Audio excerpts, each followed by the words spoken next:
from PRX. Ladies and gentlemen, boys and girls, friends beyond the binary, trees and multiforms, what time is it? It's time for the podcast who wishes his histas would be less mean. It's an allergy joke. It's time for Sleep With Me. The podcast that renders you drowsy, ideally. The podcast that puts you to sleep. And that's it. Let's get on with the show. All right, everybody, it's time to talk about tonight's sponsor, Helix Sleep, and they've got some amazing deals coming up. You're going to hear about it at the end of this ad read, so do not miss out. I want you to right now to open up your phone. Just do it with me. I'm going to go to helixsleep.com/sleep, and if I were you, I wouldn't want to, I don't know what your relationship with your bed is right now. I've had a long-term relationship with my Helix mattress. It fits my needs, how I sleep. I sleep on my side, I sleep on my stomach, but now I'm sleeping more on my back, and I'm relocating, and unfortunately, I'm not in a position where I could ship my mattress because I have to move my stuff before I move. But that's okay. It means I get a new Helix, so I'm going to take the Helix quiz right now, helixsleep.com/sleep. 30 seconds, and you give, okay, one or two sleepers. One.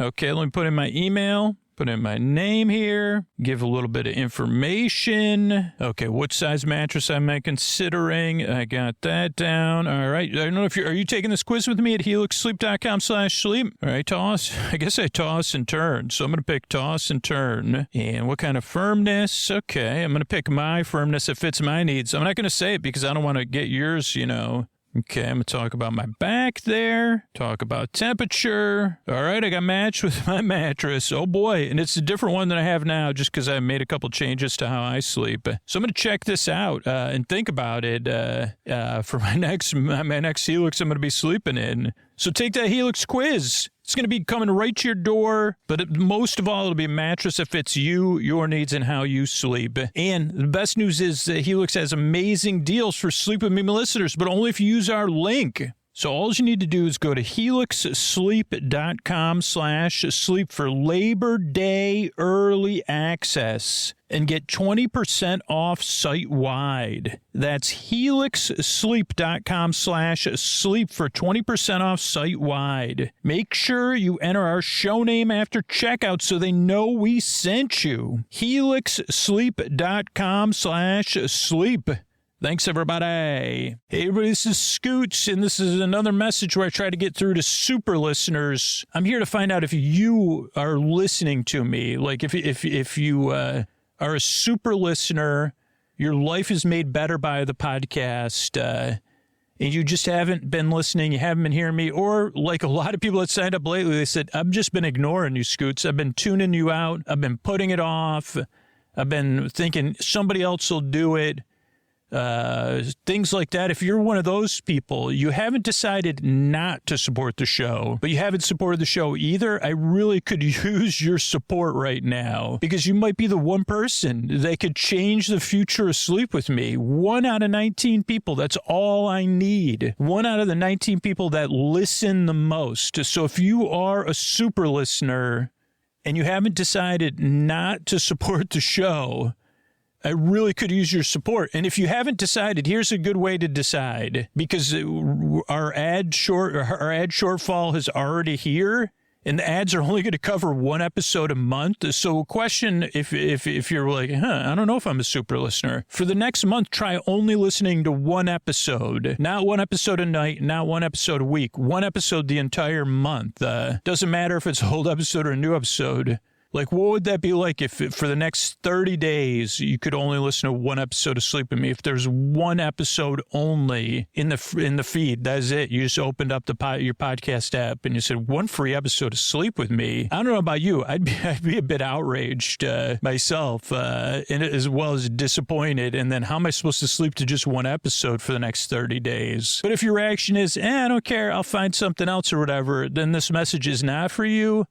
But if the idea of only having one episode of Sleep With Me for the next 30 days, because that's all the ads are going to cover, but me and the supporter, I'm not interested in doing that, right? I want to find a way And the way is just to get, if you're listening, right, to just get that one person. So I don't know if you're the one, but if you are, sign up at Sleep With Me Plus right now. Like, don't wait. Don't be the person that says, tomorrow I'll do it, because most of those people, they never do it. Don't be the person that's, it's somebody else's job, or Scoots, I'm just going to keep ignoring you. That's fine but I don't know. Are you the one person that's not going to do that right now? You could sign up at Sleep With Me Plus. And then if you're like, I can't afford to support the show, we do need your help. Join the referral program. It'll change the future of the podcast just as much as supporting it financially. And it's the same powerful action, supporting the podcast by actively referring people to the show. You get rewarded. You ensure the podcast's future, and you help somebody else out. But either two of those actions, if you it means you're the one, right, that I'm trying to get a hold of. If not, no big deal. Or if you've already decided it's a no, I'm not trying to change your mind. I'm only trying to get through to that person. That's the one out there.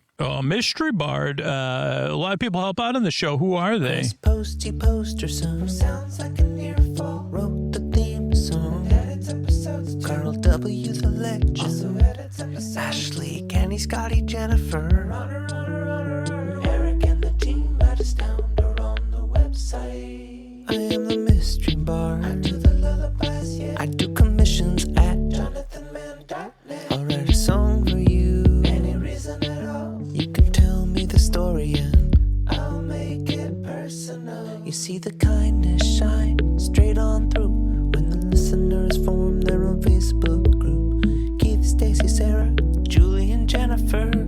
These are your moderators. Get support your scooter on Patreon. Buy the merch and support the sponsors.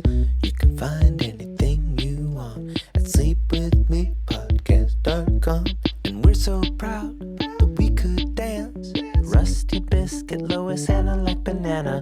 Leah does the transcripts. Thanks, Mystery Bard. Oh, and hey, if you're listening to this, you know, the referral program, if you're not in a position to financially support the show, is a huge way to support the show and get free access to Sleep With Me Plus. That's at sleepwithmepodcast.com/refer.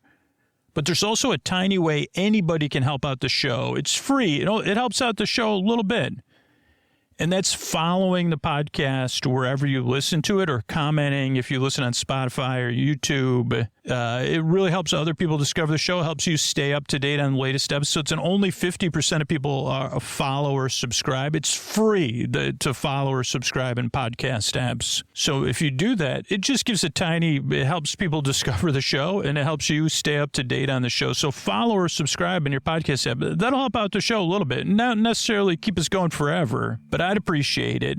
And while you're at it, go ahead and follow Bedtime Stories from Sleep With Me. That's in every podcast app, too. That has a story-only episodes that'll add it to your sleepy repertoire. Thanks, and what do you say we get on with the show? Hey, you up all night tossing, turning, mind racing, trouble getting to sleep, trouble staying asleep? Well, welcome. This is Sleep With Me, the podcast that puts you to sleep. We do it with a bedtime story. All you need to do is get in bed, turn out the lights, and press play. I'm going to do the rest. What I'm going to attempt to do is create a safe place where I can set aside whatever keeps you awake, whether it's thoughts, feelings, physical sensations, travel, any stuff, like mystery stuff. That's like lately what has either kept me from falling asleep or woken me up. And I say, why'd I wake up? Oh, boy. So whatever's keeping you awake, I'd like to take your mind off. That's part of the safe place where hopefully you feel welcome. And other ways I'm going to do it is to smooth it and pat it and rub it down, a safe place. I don't know if you can hear me doing that with my hand because I'm not touching anything. I'm virtually smoothing. I'm not virtually smooth. You could probably infer that if you've listened to any seconds of the podcast. But I do some virtual smoothing. Virtually smooth, though. That would be, I think Max, who's that? Max Headroom was virtually smooth.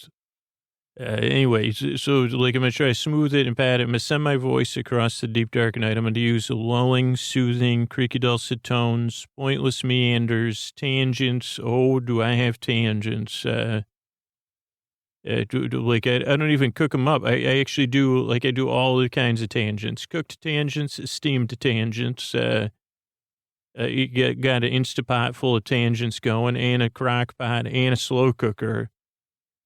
And, I'm gonna julienne some tangents later. Don't worry, tangents. Only ones that can be julienne will be sautéed, baked. Oh boy, especially those of you that are baked. I'll be baking your tangents for sure. I guess most of my tangents are half baked, so I could stop talking right now. But however I cook them up, all totally 100% raw tangents too, half baked and raw. That's what most of mine are. But all to keep you company in the deep dark night. If you're new here, thank you for checking the podcast out. And let me tell you a few things to get you settled into place. One, this podcast, in recent reviews, people have said you should listen to it for a week or two to get used to it.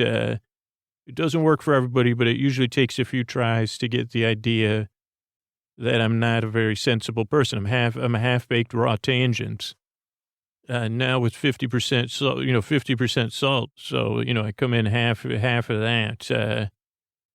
But structurally, here's what to expect with the show. Currently, the first 2 to 4 minutes of the show are business. That's how we keep the show free and all the archives free. It's the people that listen to that part and act on it. But if you're new, it's not a big deal. And the more people that act on that stuff, the shorter we can keep it. So thank you, everybody. And then, so there's 2 to 4 minutes of business. And then there's an intro, which we've started here. Intros are about 12 minutes. Looks like about 14% of listeners skip the intro and go straight into the episode. And you could do that. The timestamps will be in the show notes there. And let's see. So skipping so the intro is just me trying to explain what the podcast is. Basically with a metaphor like that, a half-baked metaphor about baking tangents. Oh, don't worry. I'm a saucier of tangents too, just in case. I'm a sous chef of tangents. I'm going to sous some tangents.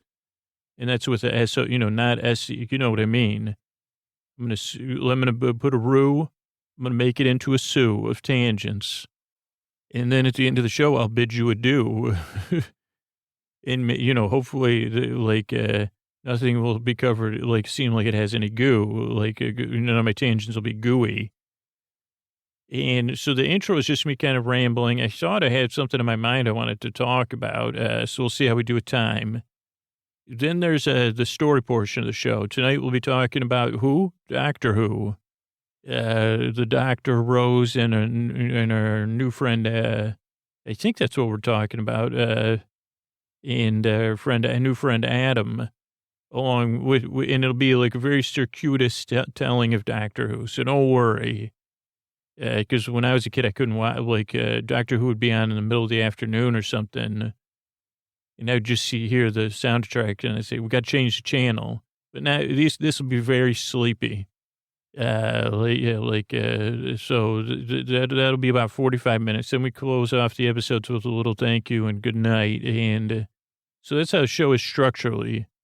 Short business, then an intro, optional intro, and then episode.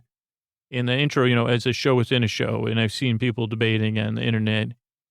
And like I said, maybe 15% of people just go straight into the story.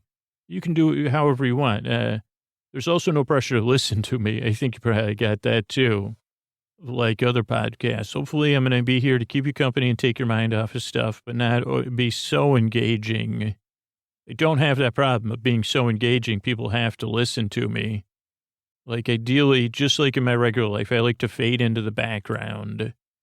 So I try to replicate this in this podcast where you say, well, I just tune you out there a little bit, and you'll drift off, because you're also under pressure to fall asleep. I'll be here for about an hour, giving it my all to be here for you. So if you can't sleep at all, I'll be here till the end. If you can fall asleep right away, I'll still be here, in case you wake up or you got to use the restroom or whatever. Yeah, how come, that's one thing I've never wondered about on this podcast out loud is how come out of your house, there's outhouses, there's bathrooms, and there's restrooms, right? And then, in other places, there's WC, like water closets. But how come it's a restroom? I guess because you're not because they don't have baths in there. Is that why a bathroom? Because even if a bathroom doesn't have a bath, if it's at a house, you say, sometimes I still say, can I use your restroom? Just because I get mixed up enough. I don't need more than one name. But how come that is? Like, if you're out of the house, it's a restroom. I guess because it doesn't have a bath. If you're in a house, even if it doesn't have a bath, it's a bathroom. So I guess I figured that one out on my own. So what was I talking about before that, though? Well, okay, any point, I'll be here to keep you company, whether you need to just drift off or you need some company. You're tossing and turning and you can't fall asleep. I'll be here to be your companion, your boar friend, your boar bae, your boar bud, your boar cuz, your boar sib. Here in the deep dark night, I'll be doing my best. And part of the reason is, like, I've used a term from old text-based adventure games. You're spinning your wheels looking at that. And I literally just had a situation. If you have a tech company, go ahead and use this, but make sure you pay me a lot of money for this idea, which has probably already been tested. But so there is this universal thing with the internet and phones or computers of a spinning wheel saying, the computer basically saying, I don't know what's going on.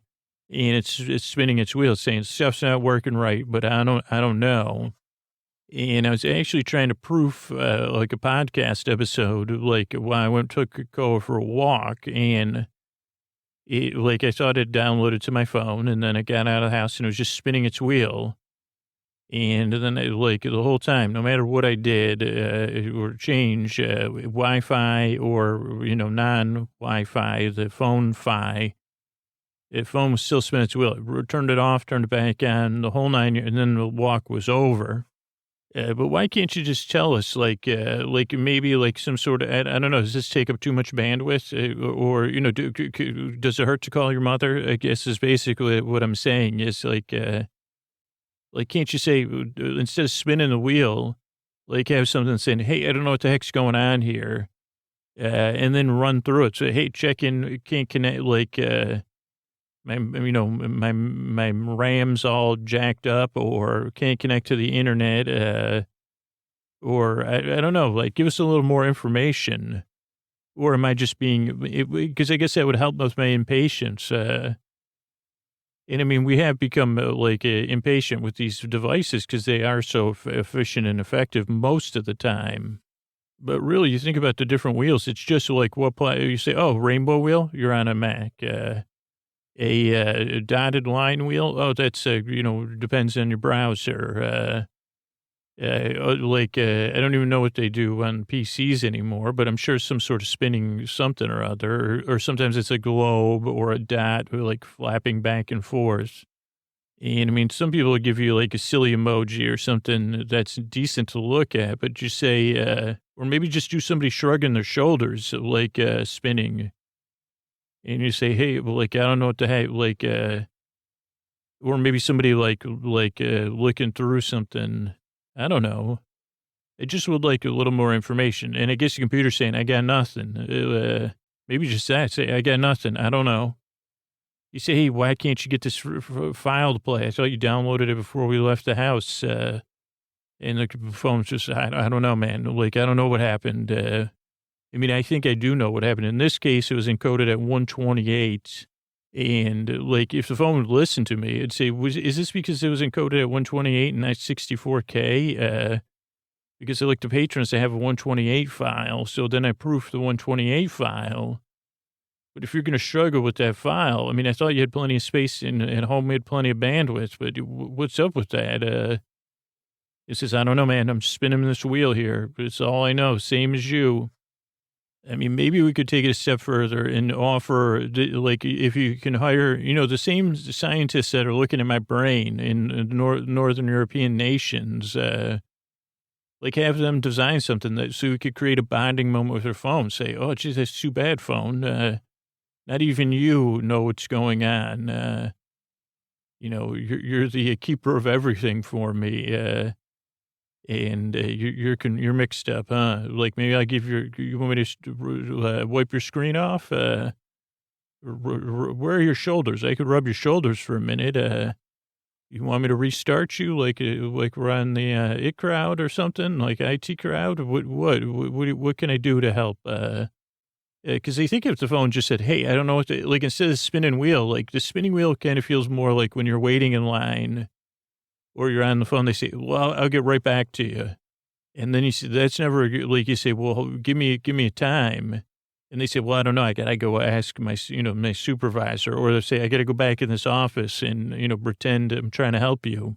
You see, I get right back. I mean, if they say I get right back to you and they don't get right back, you know what I'm saying? I guess I guess I'm getting into Seinfeldian territory here. But say, hey, just say, I don't know what the heck's going on. I'm spinning, like, I guess the computer's spinning it. You're looking at the computer spinning its wheels. I'm looking at that spinning of the wheels. So like instead of a text-based adventure game when it says you're spinning your wheels looking at that, I'm now living in a text-based adventure game where I say I'm looking at that spinning its wheel. So anyway, I guess what I'm saying here is like this podcast is a little bit for people that are spinning their wheels all the time, or you're over it. You say, hey, like, why don't you kick back instead of thinking about all that stuff? Just listen to me. I'll be rambling, half-baked rambles and tangents. And believe me, we'll be using cutting edge. We'll sous vide some of these half-baked. I'll half sous vide. I'll half-bake it, and then I'll sous vide these rambles coming up here. And to carry off into dreamland, because I've been there. And I just want to keep you company. I just want to help. This is the only way I can help. So, it doesn't work for everybody. But give it a few tries. I really believe you deserve a good night's sleep. And I'd like to help if I can. So give it a few tries. No pressure. See how it goes. If not, like try LibriVox, audiobooks. There's, I don't want to say any other podcasts, but, maybe a podcast you already listened to or something, and give it a few tries. And I hope, but I work very hard and I strive and I yearn because I really want to help you fall asleep. So thanks so much for coming by, and let's keep the show going. All right, everybody, we're talking season 1, series 1, whatever, episode 6. I thought it was called Beneath the Salt Plains of Utah. But it turns out that was just, like where the episode opens. And I said, man, that's a long, like I said, that's a long title. What am I going to do about that? And it turns out I didn't need to because it's a Dalek, maybe I'll get into the pronunciation. I always thought it was Dalek, but it turns out it's D-A-L-E-K. And it's pronounced like Dahl, D-A-H-L, I think. I know from listening to the episode, but I probably forgot a little bit. So the episode's not called Beneath the Salt Plains of Utah, but that's where it opens. And it opens with the TARDIS appearing in a room. And where is it? We don't know because they're off course. They followed a signal, or that's what Rose asks. And the doctor says, yeah, we followed a signal. We're off course. And then she says, where? He says, basically beneath the salt plains of Utah. He says, in North America, Utah, half a mile underground. And this was interesting because I did, like, he says, yeah, what year is it? 2012. I said, remember those days? Oh, 2012. This was like I smiled and thought about the guy said, the sunlight felt warmer on my face in 2012. Yeah, but I don't think I'd started the podcast yet. So, but Rose says, geez, I'd be 28 in 2012. And I said, 28? And I don't know, this was the first episode where I found out how old Rose was, which I don't know. I guess I was like, wow, Rose is a lot younger. She's still a youth almost, 19. Yeah, but it turns out they're in a museum. The doctor starts turning lights on. And that was our first word, blimey, Rose used. It was an alien museum. And it has all these artifacts that they start looking through. Meteorites, this moon dust, a milometer from the Roswell thing, a Slovene arm, or like we can't say that. some stuffed whatever, from last week, Slovene, a bit of Slithine, that's what Rose says. And then there's like a bust of a Cyberman, which I don't have any experience with yet, but I'm looking forward to it because the doctor looks at the Cyberman, who's kind of like a robot from a sci-fi movie looking. And he's really, he says, well, look at you. And Rose watches him. She says, who's that? He says, well, an old friend of mine. Not really, a friend of me. And he goes, man, I'm getting old. And then Rose goes, is that where the signal's coming from? He goes, no, this is just a bust. The signal's coming from something operational. And then he taps the glass and all the security shows up. He says that the signal's coming from somebody reaching out for help. But they get busted, and he says, well, geez, Rose goes, if someone's collecting alien artifacts, you're exhibit number 1 or exhibit A. Then the show opens, you get a helicopter landing, Bad Wolf 1. So we still see some more of these Bad Wolf references. We see this rich guy with a mustache. He fires somebody right away because he doesn't agree. He's not, what do you call that? He's not as much of a hanger-on as he's supposed to be. He says to the rich guy, who's Henry Van Staten, and then the guy goes, you're fired. Don't disagree with me. Then a woman with a Bluetooth in her ear shows up. Her name's Goddard, Goddard. And he says, who's going to be the next president, Republican or Democrat? She says, Democrat. And he goes, why? And she goes, well, they're funny. And then he goes, who are you? She goes, Diana Goddard. He goes, I like it. He goes, where's the English kid? And then this other kid, Adam, comes up to him. He's like the collector of artifacts. And English kid, they're 54 floors down, it turns out.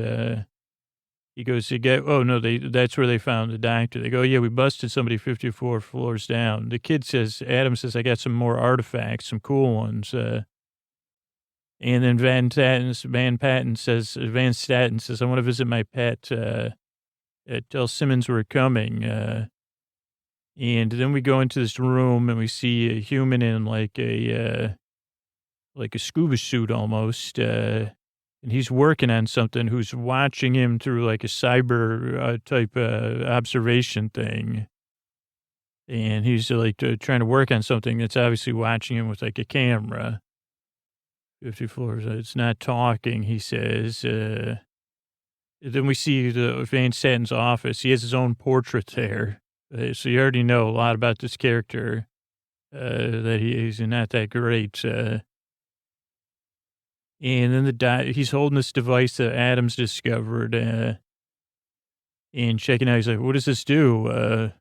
And Adam goes, well, it's like a tubes with channels, maybe a fuel pump. And Doctor goes, no, you don't hold it like that. And they're kind of like, who's this confident doctor type guy? And the doctor goes, dude, you're totally wrong. You're holding it. It looks silly. And then he says, yeah, let me see it. And then everybody's like, what? You can't just boss Van Staten around. And he goes, all you got to be is gentle. And he just shows that it's like a little harmonic type of like a finger harmonica or something. He goes, just be delicate. And Van Staten goes, oh, it's a musical instrument. He goes, give it to me. And the doctor goes, oh, it's a long way from home. And the doctor goes, just delicate, please. Precision. And then Van Staten's like, he does manage to show a little bit, it's got LED lights, but it's a harmonica. The doctor smiles. He goes, geez, you're quite the expert at that thing and everything, aren't you? And Van Staten goes, as are you. And he goes, who are you exactly? He tosses the instrument aside like it meant nothing to him. And the doctor goes, I'm the doctor. Who the heck are you? He goes, dude, I got a portrait about me behind myself. He goes, you ended up in my museum. You don't know who I am? Doctor goes, yep. I just stumbled in there by mistake. He goes, 50 floors down with your little accomplice. And Rose goes, don't be getting mouthy with me, buddy. And he goes, oh, she's English. And he calls the young Adam, he goes, Lord Fauntleroy. So maybe we'll look that up, what that even means. Adam goes, by the way, doctor, this is Henry Van Staten. He invented the internet. And doctor says, no comment. And Rose goes, no one invented the internet. And he goes, yeah, let's just keep that story because it's making me rich. And doctor goes, so you're an expert about everything but what you have here. And Van Staten goes, you know more? And the doctor goes, yeah, I don't need to know that he goes, I know how good I am. And Van Staten goes, well, like a guy you buy, downstairs, what are you doing down there? And the doctor's like, what are you doing down there? We just got lost. And he goes, oh, well, we have a specimen down there. We're working on it. And then Rose goes, like, they're really, like, having it out. Rose goes, geez, you guys could tone it down. And then the doctor, like, Van Staten goes, doctor, you're going to come downstairs with me. Rose, you go with Adam. And then they go down to, like, the underground thing. Let's see what else I got. Impress me. Oh, yeah, here we go. So, he goes, so impress me with all your knowledge. He goes, we got a Metaltron down here. That's what I named it, some alien Metaltron. And the guy goes, put a suit on and don't touch it. And the doctor goes, whatever. And then the doctor goes in to check out the Metaltron, and they close the door behind him. They go, don't open the door till he gets that thing talking. And the doctor's in the room, the lights are out. He looks at some tools, and he goes, hey, he sees a blue light. He goes, hey, I'm the doctor. I'm here to help. And the thing goes, doctor. And he goes, no way. And when even though I didn't watch a lot of Doctor Who as a kid, like, I recognized the voice already. And the doctor realizes that it's a Dalek. In the first, they never... They were friends, but basically, like, the short story is the Dalek when they were little, the Dalek took all the Doctor's comic books. Doctor never got over it. And he learned to live life without comic books. And he never forgave the Dalek, but he blamed himself. So it was confusing. So the Doctor's like, I got to get out of here. These feelings about comic books aren't anything I want to deal with. And the Dalek keeps going, comic books, comic books, comic books.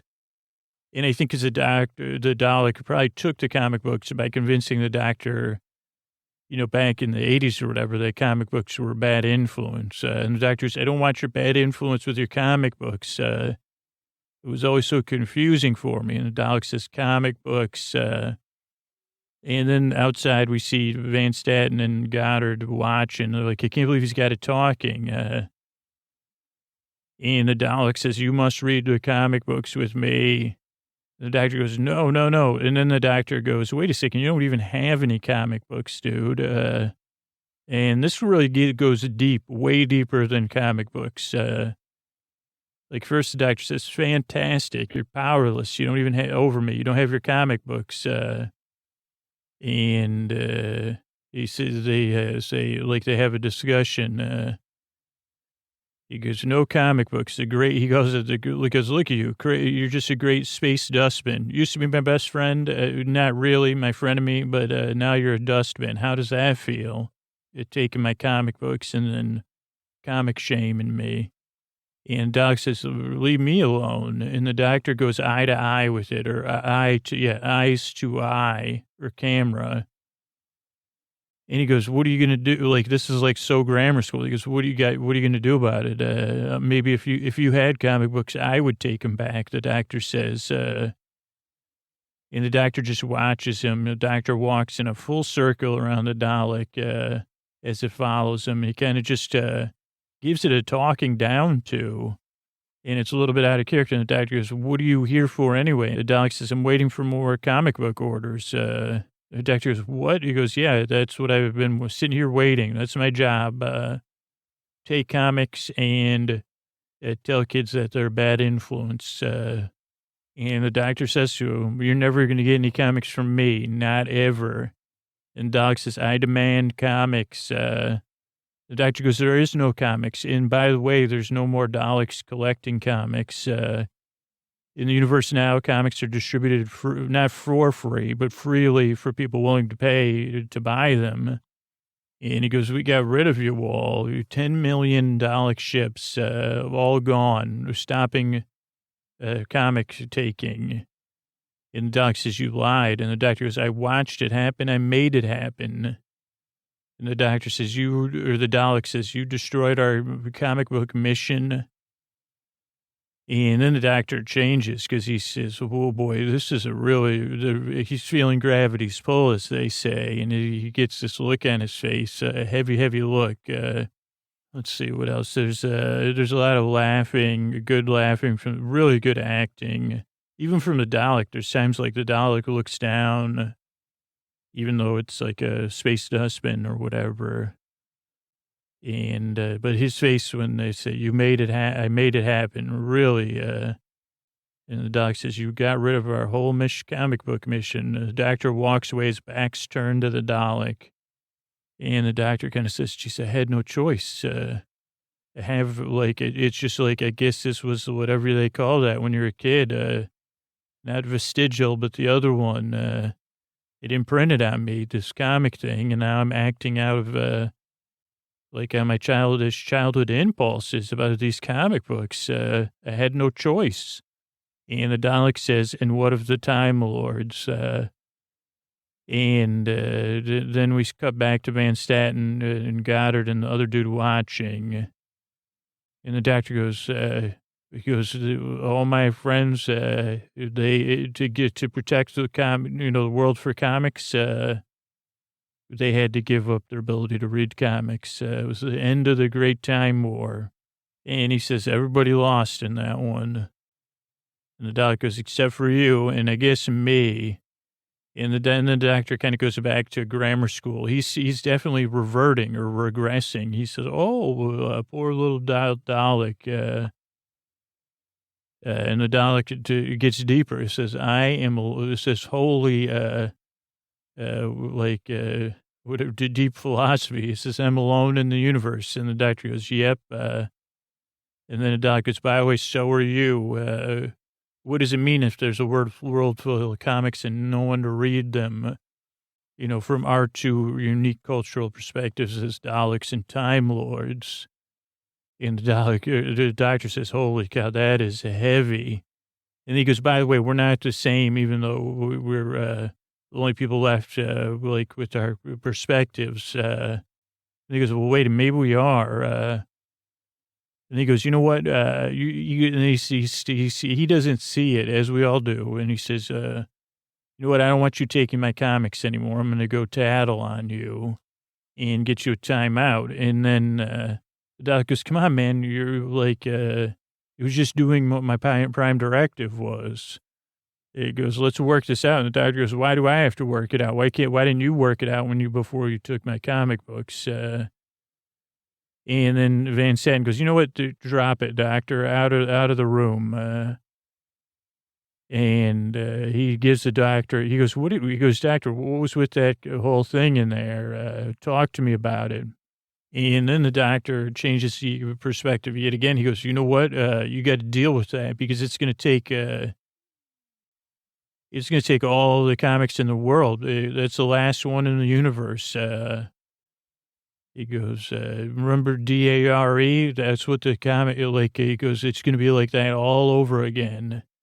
And Van Staten looks over at the Dalek. He goes, now I know your name, Dalek. Speak to me, Dalek. I'm Henry Van Staten. Recognize me. And he goes, get this thing talking again, Simmons. Then we see Rose and Adam together, and they have like a little bit of a flirty moment. Let's see, Rose and Adam, they're talking about the parts Adam's collected. Adam tries to to impress Rose that he's got all this secret knowledge about UFOs and stuff. He goes, I know you wouldn't believe it, but universe is teeming with life. And Rose goes, oh, I'm totally gobsmacked about that. What do you do, sit here and catalog it? Adam goes, totally. And she goes, imagine if you could see the stars for real. And Adam goes, I'd love that, but it's not going to happen. And Rose goes, oh, you never know. She goes, what about all those people that say they've been in spaceships or talked to aliens? And Adam goes, they're nutters. And Rose goes, yeah, me too. I think that way. She goes, how'd you get a job here? And Adam goes, I'm a genius, boy genius, and now, now boy man genius. Born clever, he says. Rose goes, okay, totally macking, huh? He goes, yeah, I'm a hacker. And, he goes, you should, he goes, I like it, like, I just do it for the fun. Fantastic. And she goes, geez, the doctor uses those terms. And he goes, what's going on with you two? And she goes, people ask that every episode. We're friends, I think. And then they say, And then she says, what do you think's going on downstairs? He goes, let me look. I got it all patched in. He goes, there's like this thing down there. It looks like a giant pepper pot.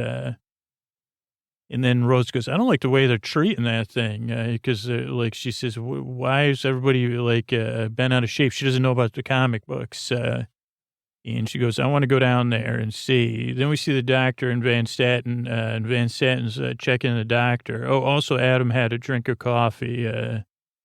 Let's see. Doctor and Van Staten are on the elevator first. So, yeah, then the doctor goes, you got to deal with that thing. It's going to take all the comics, all the world. He goes, it won't take long. Why do you think it's here? Earth might be was the last bastion for good comics. And Vincent says, maybe once upon a time. And they go, what were you talking about in there? And he goes, well, I'm a Time Lord. And, we had this whole time thing. And Van Sant goes, and it sounds like all your friends lost their comic books and their ability to read it, but not you. The doctor goes, it wasn't my choice. Van Sant goes, it's funny because that means you're an alien too. So then he checks the doctor. We find out the doctor has two hearts. I don't know if those two hearts beat as one, but I know that's a cheap pun. He says a binary vascular system. I'm going to patent that and sell it. It turns out that's how he's made all his money, was from copying alien technology. And the doctor goes, you're really, I don't know if I appreciate your value system. And he goes, at least a Dalek is honest. It was born to get rid of comics, and that's what it does. He goes, by the way, he goes, it's so focused on that. Its focus will drive it past you, no matter what you do to try to stop it from going to get him. And Van Staten goes, you know what, I'm a genius and I'm rich, so I got a total ego. And doctor goes, you can't do anything about it, bro. And he goes, by the way, what's the biggest city? He goes, Salt Lake City. And he goes, comics are gone. And then all the comics, every other city. And the guy goes, one Dalek. And then we see Rose and Adam, they go downstairs to meet the Dalek. And Adam gets him here in. He goes, I got level 3 clearance. And the Dalek I couldn't tell if it was playing a puppy or if it was playing Rose. It was interesting, the depth of the Dalek acting.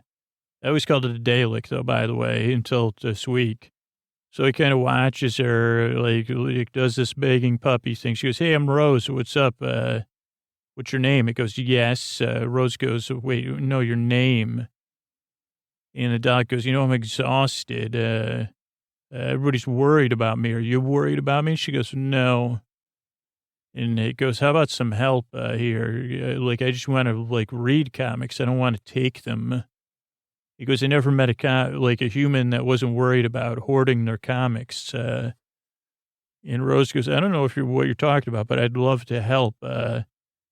And it goes, oh, well, and then the Dalek goes, on top of that, the last comic I read was an existential one. So that's all I got on my mind is existential comics. And Rose goes to pat the Dalek's head, and somehow it scans her DNA. It leaves this orange handprint. And the Dalek says, extrapolation, cellular reconstruction, and it gets his superpowers going. And everybody's like, Rose, what did you do? And it has a toilet bowl plunger. And it says, I didn't know you could do this, but you could give people hickeys, big hickeys, like you were kissed by an elephant, with a toilet bowl plunger. So that's what it does. It says, I'm going to give you a hickey. So it gives Simmons a hickey with the toilet bowl plunger, which, he's going to go home and his partner or his family's going to be like, what in the heck? What is that? A giant hickey? Were you making out with an elephant or something? So that's embarrassing. So he leaves, and then Adam, then they're like, the Daleks, like, I can't focus on anything but getting comics. I got to search the building for comics. And everybody's like, that's Van Statten's, like, got that Superman with the upside down Batman and the one with the green car on it. And also baseball cards inside of those comic books, side, Young or whatever. The ones from Tobacco, and the Daleks must get the comic books. So then there's a whole to do of them trying to keep the Dalek from getting the comic books, which is they can't get it because it's so focused. I said it was a little bit melodramatic with the bros and the Dalek. Activate, it says. Toilet bowl plunger, got that. Red. Doctors all drama. Let's see where that is. They say condition red, get the comics. This isn't a drill. Also, why do we put all the valuable baseball cards in the comics? Then they go back to the office with Van Statten. The Van Statten says, I put my stamp collections in those comic books too. It's in a humidor, that I redesigned to store that stuff. And the doctor goes, just like a action star, he goes, release me if you want your collectibles to be okay. And Van Statten says, totes my goats, man. Let's do it. I need, that's... that stuff has a meaning and a financial interest to me. And they say, seal it up, man. And they say, okay, we'll just seal it in, we'll seal the Dalek inside the room it's in. And they go, it's got a billion combination lock. And the doctor goes, dude, the Dalek's a genius, a single-minded focus. It can do 1,000 billion combinations in 1 second. And so it unlocks the door in 1 second. Yeah, so then we see Adam, everybody's trying to get away. Then it tries to go. And it's just trying to get to, where they store all this stuff, which just happens to be, in Van Statten's office, which is a bad idea, too. Okay, so, sorry, I lost my spot. But basically, the Dalek's Van Statten's what in the name of Jackie Robinson is happening? And then the Dalek, hacks into, the computer and the electrical system, takes out all the West Coast electricity, downloads the entire internet. And they're Van Statten's what's happening? The doctor's dude, it's downloading the internet. I already took all the PDFs and even the DRM comics offline. And now it just has to target all the print ones across the nation. And it already knows where all the comics are. Also, there was a government registry where comic book readers. So it's only a matter of time now. And the Dalek says, the Daleks survive in me. I'm going to continue our anti-comic book mission, which is ironic or paradoxical because the Daleks really love comics. Even though they can't so it's, just like a mirror of the doctor, I think in some sense. And they say, Goddard says, to stop the Dalek, let's do a lockdown. Something about Joe DiMaggio and the upside down biplane stamp. I don't know. And even Goddard says, Jolton Joe has left and gone away. And the doctor goes, I don't know what you're talking about, but we got to do something. We got to divert the power, do a lockdown. And, they can't really stop the Daleks. The Dalek keeps coming. At some point, Rose sees the Dalek from across the room. She says, the Dalek is staring at me. It's looking into me. And we definitely see, Matrix moment. Everybody tries to stop the Dalek, but it's Matrix, no dice. Van Staten does not care about anything but his collectibles. He says, "Do you hear me, Dalek? You're not getting to my collectibles." And we see Rose, Adam, and one person helping them. They get to the stairs, and they're like, "Oh, the Dalek doesn't have problem solved. The Dalek can't go upstairs. It's like on rollers. Who would have thought it would just get stuck on the stairs?" And Adam says, yeah, defeated by a flight of stairs." And the Dalek says, "Hey," and they say, "Hey," the one security person says, "Listen, let's just call it even. You go back, recharge, and we'll figure out the whole comic situation." And the Dalek says, "Levitate or something." And then you realize that it can fly. And they say, "Oh boy." So Adam and Rose keep running. Somebody said, "Oh snap," even. And even Van Staten says, they call Adam. They're like, "Get Rose up here, man. Like, we don't want her confused for a comic book." Van Staten says, "Doctor, I thought you were an expert." And the doctor goes, "Listen, man, I don't know everything." He goes, "You've been getting in my way." And they said, "We got to lock this thing down. Like the world's," he goes, "What about the world's comics? Not just, this is bigger than the U.S. Comic book and collectibles and just your collection, Van Staten."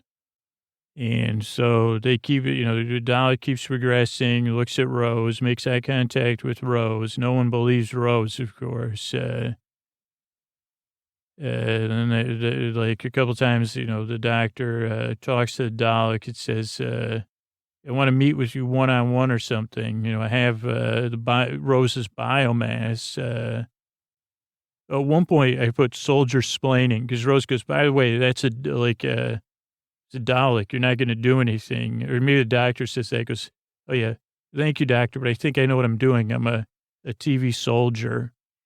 And the doctor says, or the Dalek says, "No, you don't." Gets everybody wet, and just like most recent shipment of comics, soaking wet with the sprinkler system. And when I say most recent comics, I'm just talking about they get like every comic ever printed. Oh, yeah, Rose said, "I think it looks like it saw inside me." Also, one of the soldiers had like so much shoelace wrapped around, the soldier had the longest shoelaces ever. So then Van Staten's like, "I'm just going to run. I'm going to get my comics. I'm going to get out of here." And they go, "There's no power, dude. There's no way to get out of there." The Dalek says, this is when the Dalek said, "I shall only speak to the doctor. I'm searching for other Daleks to help me get these comics. I want clear orders now." And the doctor goes, "You're not going to get any clear orders." And he goes, "I'm going to follow my primary order then." And the doctor goes, "All of the other Daleks are gone, dude. And so what shall I do?" And the doctor's like, the doctor's still reverting. He says, "You're a total failure at getting rid of comics anyway, all of you." He goes, "There's plenty of comics." And so the doctor can't get over, he can't get over his thing. Croak-like is the Dalek's voice, TV off a verse. I don't know what that means. You think the Dalek just shut off their thing. Yeah, then they try to seal the vaults. The doctor's like, "Rose is still down there." Daleks are falling. They seal they're trying to, reprogram things to seal the vault. And doctor's like, "Adam, hurry up with Rose." Like, the doctor, she goes, "Rose, this isn't the best time." He goes, "Where are you? You got to get to level 46. She goes, "I'm on 49. He goes, "Hurry up, the doors are closing." Van Staten closed them. And then, there's a little bit of suspense. And Adam gets through the doors, but Rose does not. For a brief moment, the doctor thinks that the Dalek thought Rose was a comic book, but then it's revealed. He goes, "Geez, I'm sorry. Can't believe I couldn't, I think he even talks to Rose first. He goes, "Rose, did you make it?" She goes, "Yeah, no, I didn't make it. I'm slow." And he goes, "I hope, because your name's Rose, it doesn't think you're a comic book named Rose." And she goes, don't worry about it, doctor. Not your fault. And she goes, I wouldn't miss this whole thing for the world. And so then the doctor says, man, Rose is a comic book. Thought I was going to totally, he goes, I almost stopped the Dalek from doing the comic book thing, but you stopped me. Van Stan goes, it's the most prized collectible of my collectibles, and ironically, it's going to destroy all my collectibles. And the doctor goes, what is the purpose of collecting? Don't you know, like, haven't you ever seen a movie where the antagonist is a collector? He goes, it's about exploring, not collecting, to be part of something greater. And the doctor goes, or Van Sant says, I wanted to touch the stars. And the doctor goes, no, you wanted to collect them and label them and put them in poly bags, not enjoy them like I wanted to once as a youth. And the doctor goes, and then they also thought Rose was a comic book, 19 years old. And then we see Rose with the Dalek. She goes, what's up? I'm not a comic book. I'm a human being. And the Dalek goes, are you sure? Rose goes, yeah, I'm positive.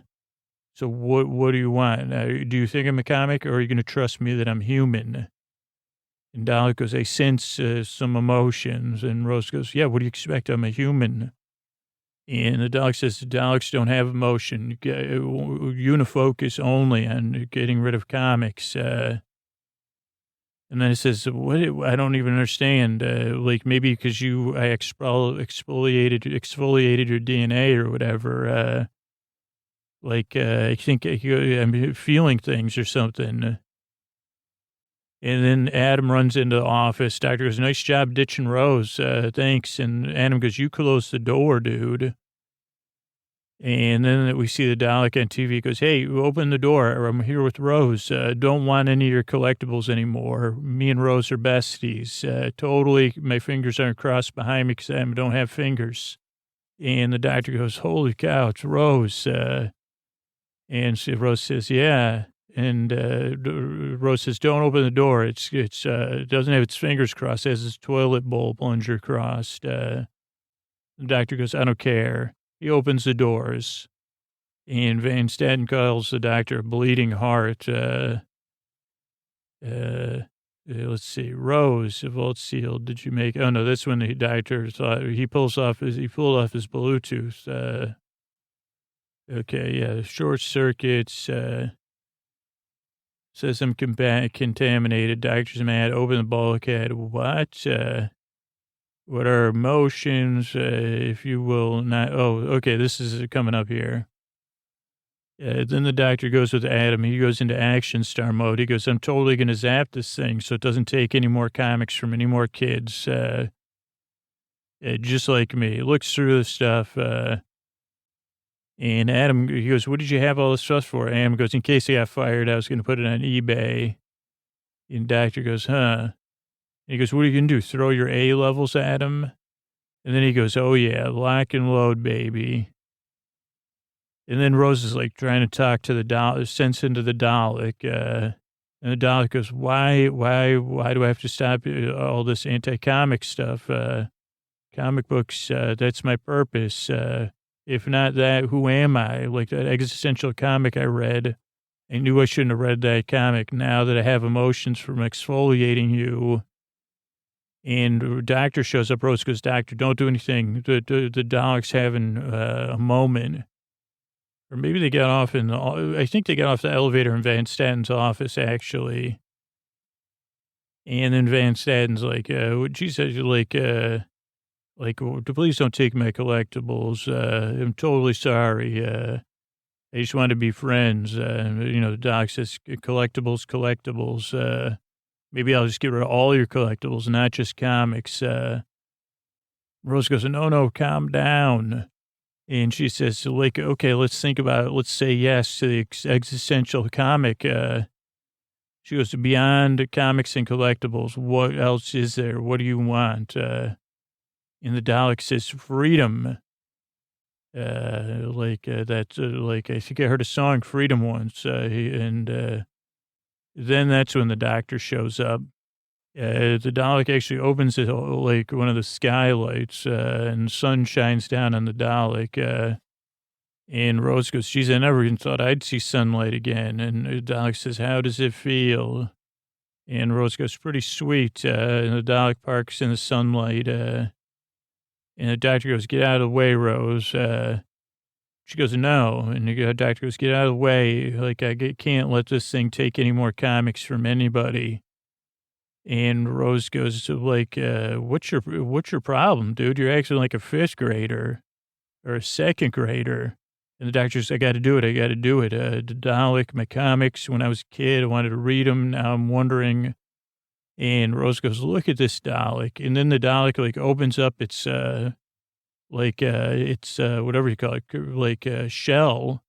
And it comes out of its shell. And we see it's just really like a squid. And Rose goes, it's changed. I think it's changing. It doesn't just want comics. It's becoming an existentialist.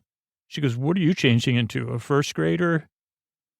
And the doctor goes, I don't know. I think I'm having a moment, Rose. And the Dalek starts with all this existential. It says, all these like open-ended questions. Who, what, where, why, how. The doctor goes, I don't know the answers. It says, well, I'm the last of the Daleks. And he goes, actually, no, you're a squid, by the way. The doctor says, and that totally surprised you. With some rose, you exfoliated rose, you became a squid. It doesn't make any sense, but that's what it is. And he goes, something new. And Rose goes, isn't that better? And the doctor says, I don't know, for a Dalek, squids can't read comic books, and they can't really, comics deteriorate under the water. And the Dalek says, Rose, give me some orders. And Rose goes, why don't you be an existential squid? And the Dalek says, I don't know, therefore I don't know, or some sort of profound thing. And it jumps in the water. It says, this is not life, this is sickness. I said, he said, what is this, Proust or whatever? I said, who? I said, what in the name of Immanuel Kant is happening? And I said, Kant, I think, but then the squid lick or whatever the existential squid jumped in the water. And it said, are you an existentialist, Rose Tyler? And Rose said, she said, I don't even know what that, she goes, I'm so confused. I got a doctor acting like a second grader.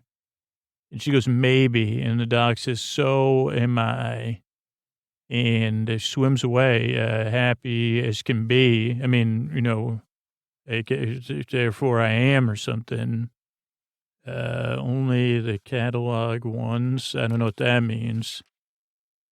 And let's see, the doctor and the Dalek seem like they share a lot.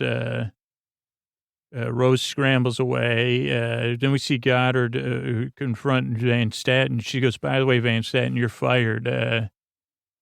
He goes, you can't fire me. He goes, I'm the the secretive figurehead of this company. And she goes, exactly. She goes, take him away. And give him some regular stamps and make him think there's collectibles. I'm taking over this company. And then we see Rose and the doctor down by the TARDIS. And the doctor's kind of stroking the TARDIS. He goes, a piece of home, better than nothing. Functional, not just a collectible. And Rose goes, is that at the end of the Time War? And Doctor goes, I guess so. I'm the only one left. How about that? And Rose goes, in a new form, the Dalek is around as a existential squid. She goes, maybe there's some other Time Lords out there. And the Doctor goes, no, I'd know here. He taps his head instead of his two hearts. So I don't know if the two hearts are they cancel each other out. And Rose goes, well, it's a good thing I'm not going anywhere. I forgot at some point that somebody accused the Doctor of being in love with the Rose, and he didn't deny it. I don't know if that's Van Statten or the Dalek. But Rose goes, I'm not going anywhere. And the Doctor goes, yeah. And we see Adam And he goes, hey, we're on like the 54th basement floor. We got to get out of here. And he goes, Van Staten got fired and the base is closing down. And they're going to, deny, they're taking his collectibles and relocating him. Adam's like, I got to catch a bus home. And the doctor goes, hit the road then, Jack, and don't you come back no more. And Rose goes, it's funny thing, doctor. Adam said he always wanted to see the stars. And Adam goes, doctor goes, well, he could look outside at night then. Try somewhere without light pollution, Adam. Head along now. And Rose goes, look at him, doctor. He's all on his own, and he's helpful, kind of. He's a boy. He was a boy genius. The doctor goes, yeah, but he and Rose goes, nobody's perfect, doctor. And Adam goes, what in the heck are you two talking about? And doctor goes, well, Rose, he's a pretty young man. And Rose goes, I didn't notice. And the doctor kind of is like, Rose, come on.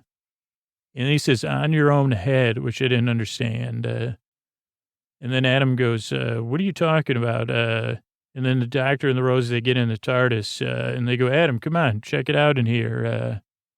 They go, why are you going into that box? And he goes, Rose, and then he peeks his head in and gets inside, and the TARDIS takes off. And that was the end of the episode. Now, a couple of things that came up in the episode. Dr. Sister Rose towards the end, on your own head, which comes from a phrase, on your own head be it, which according to the Cambridge Dictionary, used to tell someone that they have to take full responsibility about what they plan to do. So they have to be accountable for their choice. On your own, let's see, what other... they have to take responsibility. So good luck with that. It might be another way of saying it. But that's nice. On your own head be it, or on your head. Oh, on your own head, I guess. Okay, a couple other words. Palliatives, Palliatives, is this is just like a totally, it's a way to relieve the symptoms without dealing with the underlying cause. Palliative rather than curative. So I like that. That's a beautiful word, palliative. And then this one, I really did not know this, pepper pot. Adam refers to the Dalek as a pepper pot. And actually in Britain, it's a pepper shaker. It's also a West Indian dish consisting of stewed meat or fish, which sounds delicious. But I think in this sense, in this one, it was like, it looks like a pepper shaker, a pepper pot. It does sound like a loving term, too. For someone, especially if you have a spicy relationship, you could say, no problem, my little pepper pot. Maybe say that to your pet, though, because my pepper pot, yes, pepper pot. I always thought it makes me think of Pepper and Annie. And then a few more things. Gobsmacked is another one. It just means, blown away, astonished, astounded. Any of those are good, better than gobsmacked, astonished, or astounded. Those are all good words. Lord Fauntleroy. Let's see. I'm still looking it up as we're talking. It sounded like a pejorative term. A children's novel. Let's see. It's pretty long. Why is it? And maybe it means, I don't want to take up too much time here, but a graceful, childish figure in a velvet suit with a handsome face. So maybe like is it like an English term for baby face? I don't know. Let's see.